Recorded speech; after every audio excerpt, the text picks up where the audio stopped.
Selanjutnya, saya akan menjelaskan tentang saham dengan pertumbuhan konstan. Constant Growth Model atau Garden Growth Model digunakan untuk menilai harga saham yang dividen tahunannya tumbuh secara konstan dari waktu ke waktu. Model ini sangat berguna untuk perusahaan yang stabil dan sudah mapan, yang membayar dividen secara teratur. Berikut merupakan rumus dari Garden Growth Model. Expected Rate of Returns. Tingkat pengembalian yang diminta terdiri dari komponen tingkat pengembalian bebas resiko dan tambahan premi resiko. Namun, jika pasar dalam keadaan seimbang, tingkat pengembalian yang diminta tersebut harus sebanding dengan tingkat pengembalian yang diharapkan, yaitu gabungan antara imbal hasil dari dividen dan potensi kenaikan harga saham, atau capital gain, yang diperkirakan. Berikut merupakan rumus dari Expected Rate of Return. Selanjutnya merupakan ilustrasi saham dengan pertumbuhan konstan. Di sini ada contoh ilustrasi saham dengan pertumbuhan konstan, dan bisa kita analisis ke beberapa bagian. Yang pertama, ada data dasar atau bagian 1, yaitu dividen terakhir yang baru dibayar $1. Harga penutupan terakhir saham merupakan $20,8.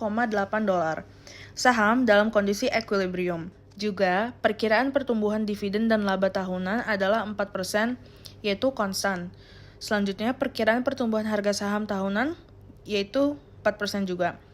Tingkat pengembalian yang disyaratkan, atau required rate of return, adalah 9%. Analisis diasumsikan mewakili pandangan investor marginal.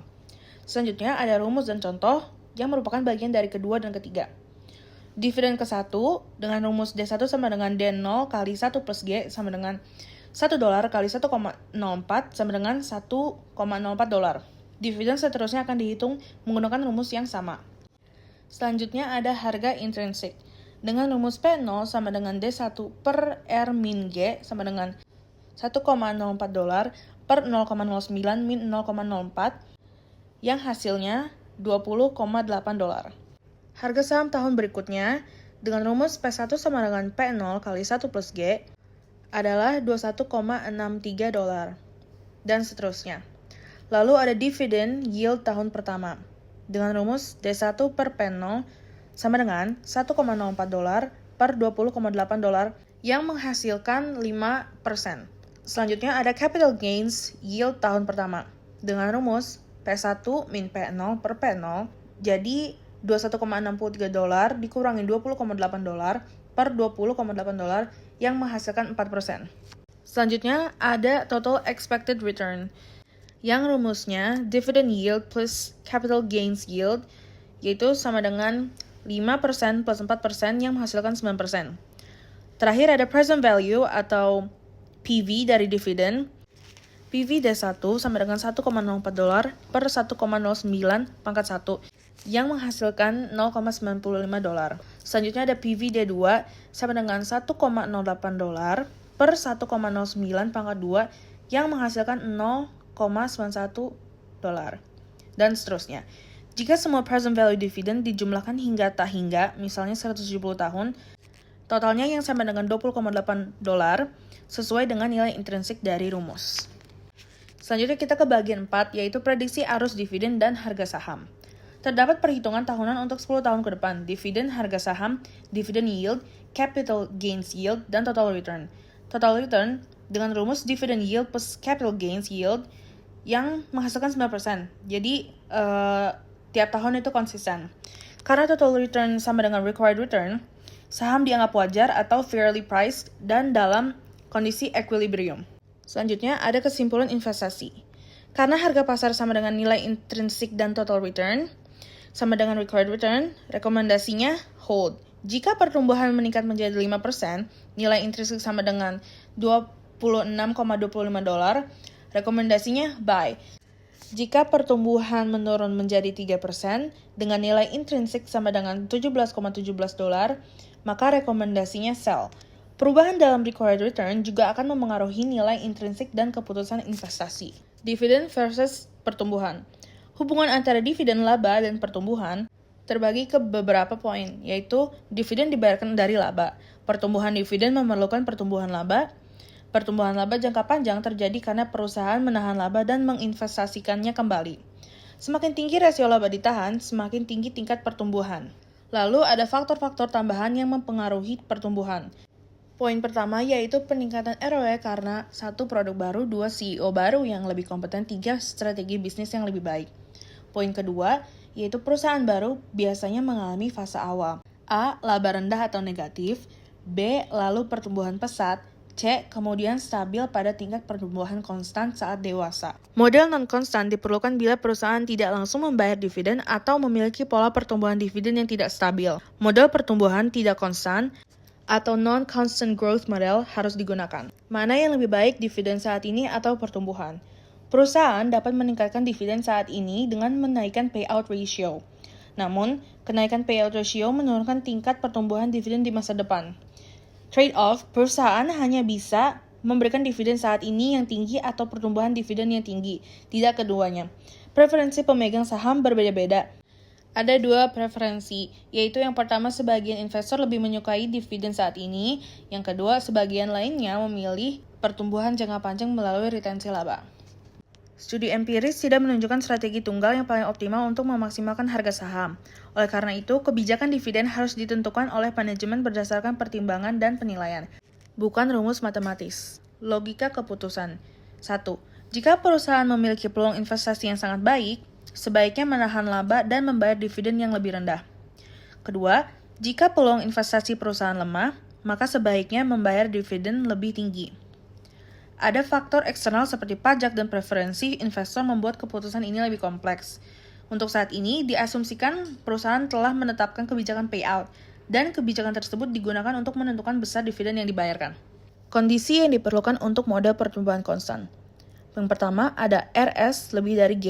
Tingkat pengembalian yang disyaratkan harus lebih besar dari tingkat pertumbuhan jangka panjang. Jika G lebih dari RS, hasil perhitungan akan 1. Tidak masuk akal. Contoh, harga saham negatif atau tak hingga. Yang kedua, menyesatkan, karena nilai sekarang dividen justru meningkat dari tahun ke tahun.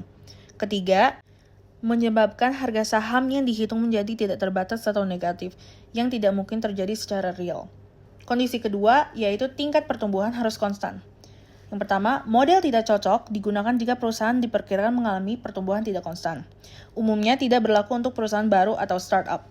Cocok digunakan untuk perusahaan matang yang pertumbuhannya cenderung stabil, misalnya sejalan dengan pertumbuhan GDP nominal. Kondisi selanjutnya yaitu model juga mencakup kasus pertumbuhan nol atau zero growth stock. Jika G sama dengan 0, maka P0 sama dengan D1 per R min G berubah menjadi P0 sama dengan D per RS. Ini sama dengan rumus perpetuity atau annuitas tanpa batas, yang digunakan untuk saham tanpa pertumbuhan dividen. Kondisi selanjutnya adalah model dapat digunakan sebagai bagian dari model valuasi yang lebih kompleks. Untuk perusahaan yang belum membayar dividen saat ini, namun diperkirakan akan membayar di masa depan, rumus Gordon Growth Model atau P0 sama dengan D1 per R min G dapat digunakan setelah dividen mulai dibayarkan. Dalam kasus tersebut, digunakan dalam model pertumbuhan tidak konstan yang mencakup beberapa tahap. Selanjutnya ada menilai saham dengan pertumbuhan tidak konstan. Perusahaan umumnya mengalami siklus hidup, yaitu life cycle, yang mencakup 1. Fase awal, yaitu pertumbuhan sangat cepat. 2. Fase menengah, pertumbuhan sejalan dengan ekonomi. 3. Fase matang, pertumbuhan lebih lambat dari ekonomi. Ada juga yang disebut pertumbuhan supernormal atau non-konstan. Pertumbuhan supernormal merupakan bagian dari siklus hidup perusahaan yang tumbuh jauh lebih cepat daripada ekonomi secara keseluruhan.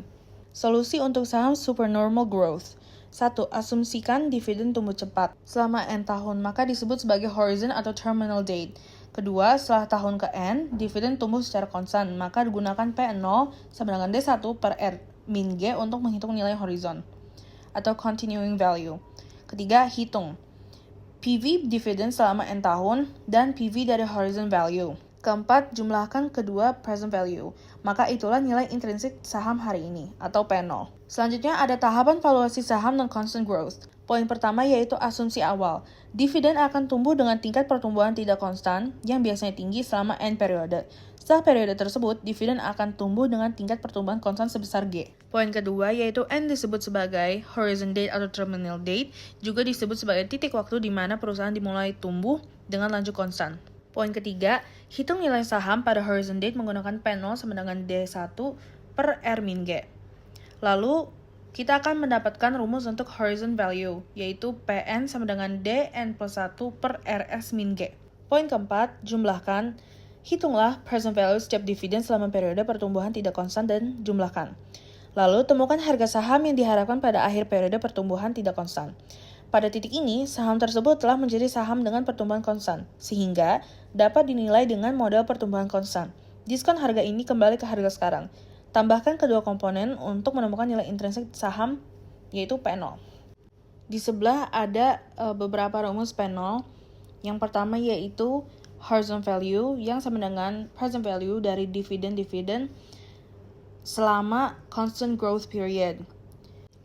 Yang di bawah selanjutnya itu ada rumus P0 dari present value of horizon value, yaitu PN sama dengan DN plus 1 per RS min G per 1 plus RS pangkat N.